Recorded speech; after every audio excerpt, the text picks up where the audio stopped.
Hello दोस्तों, आज हम बात करेंगे शिव खेरा जी की बुक जीत आपकी से चैप्टर 8 का अच्छी शख्सियत बनाने के 25 तरीके। जिसे उड़ना सीखना हो उसे पहले खड़े होना, चलना और दौड़ना आना चाहिए। अच्छी शख्सियत बनाने के तरीके।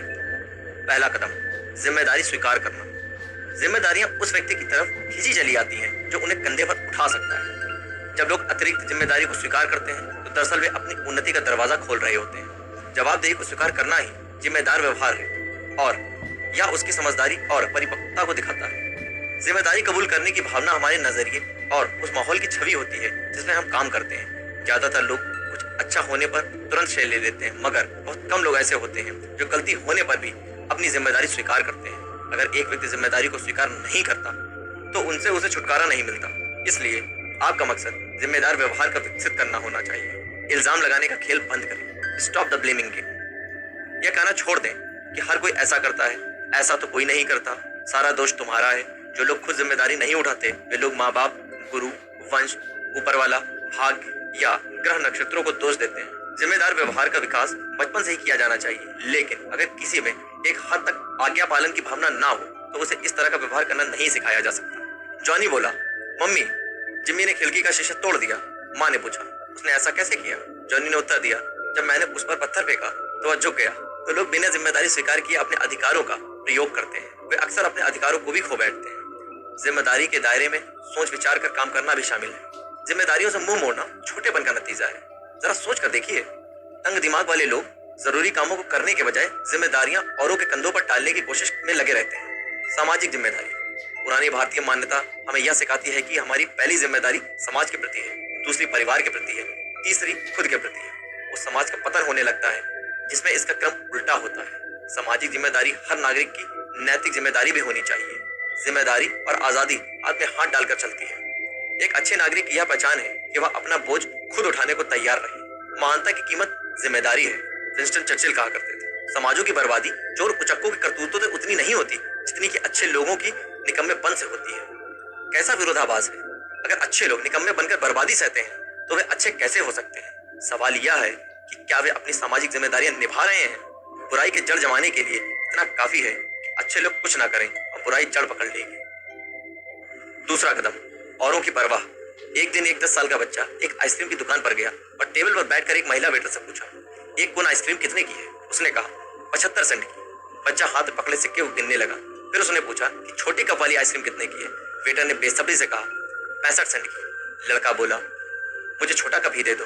लड़का अपना आइसक्रीम खाया, पैसे दिए और चला गया। जब वेटर खाली प्लेट उठाने के लिए आई तो उसने जो देखा वह बात उसके मन को छू गई। वहां 10 सेंट टिप में रखे हुए थे। उस छोटे बच्चे ने उस वेटर का ख्याल किया। उसने संवेदनशीलता दिखाई थी। उसने खुद से पहले दूसरों के बारे में सोचा। अगर हम सब एक दूसरे के लिए उस बच्चे की तरह सोचें तो यह दुनिया कितनी हसीन हो जाएगी। दूसरों का ख्याल करें और नम्रता व शिष्टता दिखाएं। दूसरों का ख्याल रखना यह दिखाता है कि हम उनकी परवाह करते हैं। तीसरा कदम, सबकी जीत के बारे में सोचें। एक आदमी के मरने के बाद सेंट पीटर ने उससे पूछा कि तुम स्वर्ग जाना चाहोगे या नर्क? उस आदमी ने पूछा कि फैसला करने से पहले क्या मैं दोनों जगह देख सकता हूँ? सेंट पीटर पहले उसे नर्क ले गए। वहां उसने एक बहुत बड़ा हॉल देखा जिसमें एक बड़ी मेज पर तरह तरह के खानों की चीजें रखी हुई थी। उसने पीले और उदास चेहरे वाले लोगों की कतारें भी देखी। वे बहुत भूखे जान पड़ रहे थे और वहां कोई हंसी खुशी नहीं दिख रही थी। उसने एक और बात पर गौर किया कि उनके हाथों पर 4 फुट लंबे कांटे और छुरियां बंधी हुई थी जिनसे वे मेज के नीचे पड़े खाने को खाने की कोशिश कर रहे थे, मगर वे खा नहीं पा रहे थे। फिर वह आदमी स्वर्ग देखने गया। वहां भी एक बड़े हॉल में एक बड़ी मेज पर ढेर सारा खाना रखा हुआ था। उसने मेज के दोनों तरफ लोगों की लंबी कतारें देखी जिनके हाथों में 4 फुट लंबी छुरी और कांटे बंधे हुए थे। ये लोग खाना लेकर मजे से एक दूसरे को खाना खिला रहे थे, जिसका नतीजा था खुशहाली, समृद्धि, आनंद और संतुष्टि।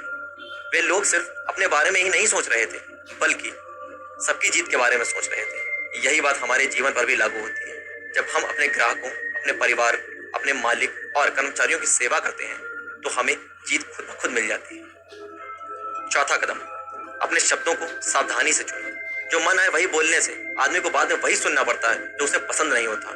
व्यवहार में चतुर बने। व्यवहार में चतुर होने का मतलब है कि हम अपने शब्दों का चुनाव समझदारी और होशियारी से करें और जाने कि हम कितनी दूर तक जा सकते हैं। इसका मतलब यह जानना भी है कि क्या कहना है और क्या नहीं कहना है। व्यवहार कुशलता के बिना प्रतिभा हमेशा काम नहीं आ सकती।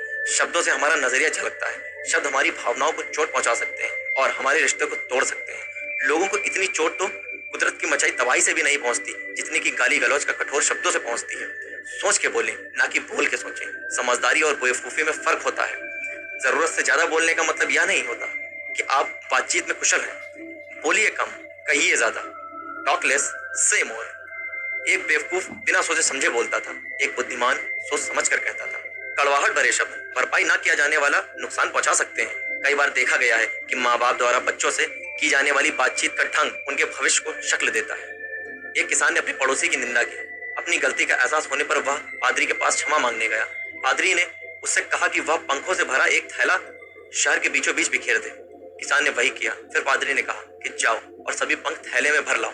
किसान ने ऐसा करने की बहुत कोशिश की, मगर सारे पंख हवा में इधर उधर उड़ गए थे। जब वह खाली थैला लेकर लौटा तो पादरी ने कहा कि यही बात हमारे जीवन पर भी लागू होती है। तुमने बात तो आसानी से कह दी थी, लेकिन उसे वापस नहीं ले सकते। इसलिए शब्दों के चुनाव में ज्यादा सावधानी बरतनी चाहिए। 5वां क्रम, आलोचना और शिकायत ना करें। जब मैं आलोचना की बात करता हूँ तो मेरा मतलब नकारात्मक आलोचना से है। हम आलोचना क्यों ना करें? जब किसी की बुराई की जाती है तो उसका रवैया खुद को बचाने का हो जाता है। एक आलोचक एक ड्राइवर को पागल बना देने वाले बैक सीट ड्राइवर की तरह होता है। क्या इसका मतलब है कि हम कभी आलोचना नहीं करनी चाहिए, या हम सही आलोचना कर सकते हैं? सही आलोचना, रचनात्मक आलोचना कैसे दी जा सकती है? नीचे दिखाने के लिए नहीं, बल्कि मदद करने के इरादे से आलोचना कीजिए। आलोचना करते समय हल पेश करना भी जरूरी है। व्यवहार की आलोचना करें, न कि व्यक्ति की, क्योंकि जब हम व्यक्ति की आलोचना करते हैं तो उसके स्वाभिमान को ठेस पहुंचती है। सहायता करने की इच्छा होने पर ही आलोचना करने का हक मिलता है। अगर आलोचना करने में आलोचक को आनंद मिल रहा है तो उसे आलोचना करने का हक है, लेकिन उसे आलोचना करने में मजा आने लगे तो आलोचना रोक देनी चाहिए। दूसरों को प्रेरित करने वाली आलोचना के बारे में सुझाव।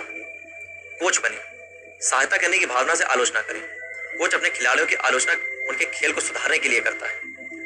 अगर हम किसी को समझते हैं और उसकी परवाह करते हैं तो उससे संबंधित व्यक्ति को प्रेरणा मिलती है। हमारा नजरिया सुधारने वाला होना चाहिए, ना कि सजा देने वाला। तुम हमेशा या तुम कभी नहीं जैसे शब्दों का इस्तेमाल करने के बजाय आलोचना सीधे शब्दों में करें।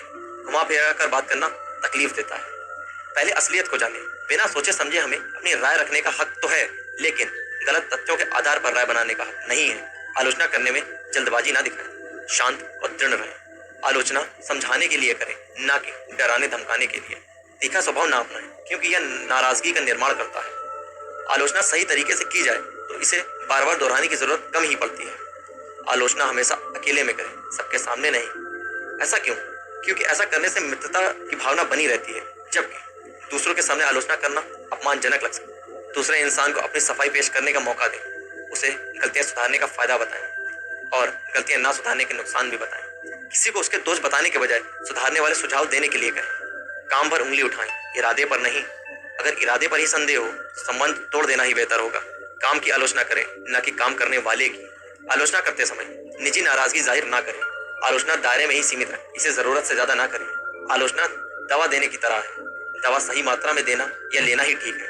ज्यादा देने से नुकसान होगा और काम का असर नहीं होगा। उसी तरह आलोचना भी दायरे में ही होनी चाहिए, सही ढंग से की जानी चाहिए। यह बहुत फायदेमंद हो सकती है। आलोचना करने पर अगर कोई अपनी गलती सुधार लेता है और सही कदम उठाता है तो उसे शाबाशी दें। अपनी बात सकारात्मक रुख और प्रशंसा के साथ खत्म करें। आलोचना स्वीकार करना। हो सकता है कि हमारी आलोचना कभी सही और कभी गलत ढंग से की जाती हो। दुनिया में महान लोगों की भी आलोचना हुई है। सही आलोचना फायदेमंद हो सकती है और इसे एक अच्छी सलाह के रूप में कबूल करना चाहिए। नाजायज आलोचना असल में छिपी हुई तारीफ है। आम लोग जीतने वाले को पसंद नहीं करते। लोग जब सफल नहीं होते और उनके पास बातचीत करने के लिए कोई मुद्दा नहीं होता तो वे सफल लोगों को निशाना बनाते हैं। आलोचना से हमेशा बचे रहने का केवल एक ही तरीका है कि हम ना तो कुछ करें, ना ही कहें और ना ही अपने पास कुछ रखें। लेकिन इस तरह हम आखिर में एक नाकारा इंसान बन जाएंगे। गलत आलोचना इन दो वजहों से की जा सकती है, अज्ञानता और जलन। अज्ञानता, जब आलोचना अज्ञानता की वजह से की जाती है तो सही जानकारी देकर उसे आसानी से सुधारा या बंद कराया जा सकता है। जलन, जब आलोचना जलन की वजह से होती है तो इसे छिपी हुई तारीफ के रूप में स्वीकार करें। हमारी गलत आलोचना इसलिए हो रही है क्योंकि आलोचक हमारी जगह खुद को देखना चाहता है, लेकिन महान ना हो सकने की वजह से वह तारीफ की जगह अपनी आलोचना करता है। जिस पेड़ पर सबसे ज्यादा फल लगते हैं उसी पर सबसे ज्यादा पत्थर मारे जाते हैं। एक और तरह के लोग भी होते हैं। इस वर्ग के लोग दूसरों की मदद करने के लिए तब तक तैयार रहते हैं जब तक कि वे खुद अपनी मदद करने लायक नहीं बन जाते। पर जैसे ही दूसरे लोग अपनी मदद खुद करने लायक बन जाते हैं, उनके पहले के मददगार ही उनकी जिंदगी को तकलीफ दे और मुश्किल बनाने की हर मुमकिन कोशिश करते हैं। जिंदगी में ऐसा होता ही है, पर कामयाबी हासिल करने के लिए हमें इन हालातों के बावजूद आगे बढ़ना होगा। मददगार से दुश्मन बन जाने वाले लोगों के व्यवहार में बदलाव की वजह जलन होती है। रचनात्मक आलोचना को स्वीकार करने की काबिलियत ना होना कमजोर स्वाभिमान की निशानी है। आलोचना को स्वीकार करने के लिए कुछ सुझाव। इसको सही ढंग से लें। इसे दरिया दिली के साथ स्वीकार करें, ना कि मनमुटाव के साथ। इसको खुले दिमाग से आंकें। अगर वह सही लगती हो तो उसे कबूल करें, उसे सीखें और उस पर अमल करें। बचाव की कोशिश मत करें। रचनात्मक आलोचना को तत्काल खुले मन से स्वीकार करें। क्यों? इसलिए कि ऐसा करके हम अपने आलोचकों का मुंह बंद कर देंगे। यदि हम ऐसा नहीं करेंगे तो वह झुठला जाएगा और आइंदा हमारी रचनात्मक आलोचना नहीं करेगा। अगर हम इस तरीके को एक चाल के रूप में अपनाते हैं तो हमें उसका फायदा केवल एक बार मिलेगा और ईमानदारी से अपनाने पर उसका लाभ बार बार मिलेगा। उस इंसान के शुक्रगुजार हो जो हमारी रचनात्मक आलोचना करता है, क्योंकि वह हमारी भलाई और हमारी सहायता करता है। ऊंचे स्वाभिमान वाला व्यक्ति सकारात्मक आलोचना को स्वीकार करके बेहतर बनता है, ना कि खराब। ज्यादातर लोगों की समस्या यह है कि वे सही आलोचना स्वीकार करने के बजाय झूठी तारीफ सुनकर बर्बाद होना पसंद करते हैं। कुछ लोगों को शिकायतें करने की बीमारी होती है। अगर गरीबी है तो बहुत गरीब है, अगर ठंड है तो बहुत ठंड है। उनके लिए हर दिन खराब है। जब सब कुछ ठीक ठाक हो तो वे शिकायत करते हैं। शिकायतें करना अच्छा क्यों नहीं है? 50% लोगों को इससे कोई मतलब नहीं होता कि हमको क्या समस्या है, और 50% लोग इसलिए खुश होते हैं कि हमको क्या समस्या है। फिर शिकायत करने से क्या फायदा है? इससे कोई नतीजा नहीं निकलता। यह शख्सियत का हिस्सा बन जाती है। क्या इसका यह मतलब हुआ कि हमें कभी शिकायत नहीं करनी चाहिए या दूसरों को शिकायत करने का मौका नहीं देना चाहिए? हरगिज नहीं। सकारात्मक आलोचना की तरह ही अगर इसे भी सही ढंग से किया जाए तो शिकायत काफी उपयोगी भी हो सकती है। रचनात्मक ढंग से की गई शिकायत यह दिखती है कि शिकायत करने वाला परवाह करता है। जिससे शिकायत होती है उसे सुधार का दूसरा मौका मिलता है। छठा कदम, मुस्कुराएं और दयालु बने। मुस्कान की कोई कीमत नहीं होती, मगर यह बहुत कुछ रचती है। यह पाने वाले को खुशहाल करती है, देने वाले का कुछ घटता नहीं। यह क्षणिक होती है, लेकिन यह यादों में सदा के लिए रह जाती है। कोई इतना अमीर नहीं है कि इसके बगैर काम चला ले, और कोई इतना गरीब नहीं है कि इसके फायदों को पा ना सके। यह घर में खुशहाली लाती है, व्यापार में समृद्धि लाती है, और यह दोस्तों की पहचान है। यह थके हुओं के लिए आराम है, निराश लोगों के लिए रोशनी, उदास के लिए सुनहरी धूप, और हर मुश्किल के लिए कुदरत की सबसे अच्छी दवा। तब भी ना तो यह भीख में, न खरीदने से, न उधार मांगने से, और न चुराने से मिलती है। क्योंकि यह एक ऐसी चीज है जो तब तक किसी काम की नहीं जब तक आप इसे किसी को दे ना दें। खुश मिजाजी अच्छाई से पैदा होती है। मुस्कान बनावटी भी हो सकती है और सच्ची भी। मुद्दे की बात यह है कि मुस्कान असली हो। त्योरियां चढ़ाने से मुस्कान से ज्यादा मांसपेशियां खिंचती हैं, इसलिए त्योरियां चढ़ाने से मुस्कान अधिक आसान है। इससे सूरत निखरती है। एक चिड़चिड़े इंसान के साथ कौन रहना चाहेगा? कोई नहीं, सिवाय उससे भी बड़े चिड़चिड़े के। हम मुस्कुराते हैं तो दूसरे लोग भी मुस्कुराते हैं। इससे हमारा चेहरा बिना कुछ खर्च किए खिल जाता है। हंसते हुए नूरानी चेहरे को हमेशा पसंद किया जाता है। सातवां कदम, दूसरे के व्यवहार का सही अर्थ निकालें। पूरी जानकारी नहीं होने की वजह से लोग आदतन दूसरे द्वारा किए गए या नहीं किए गए काम का गलत अर्थ लगाने लगते हैं। कुछ लोग एक भ्रम के शिकार हैं।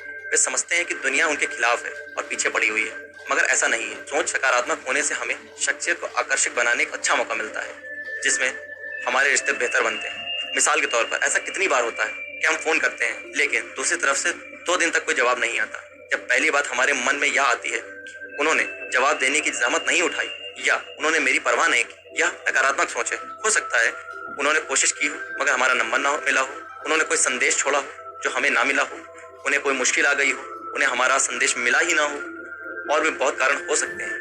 बेहतर है कि हम दूसरे व्यक्ति को संदेह के लाभ दे दें और यही सोचें उसकी गलती नहीं थी, और अपना काम सही तरीके से जारी रखें।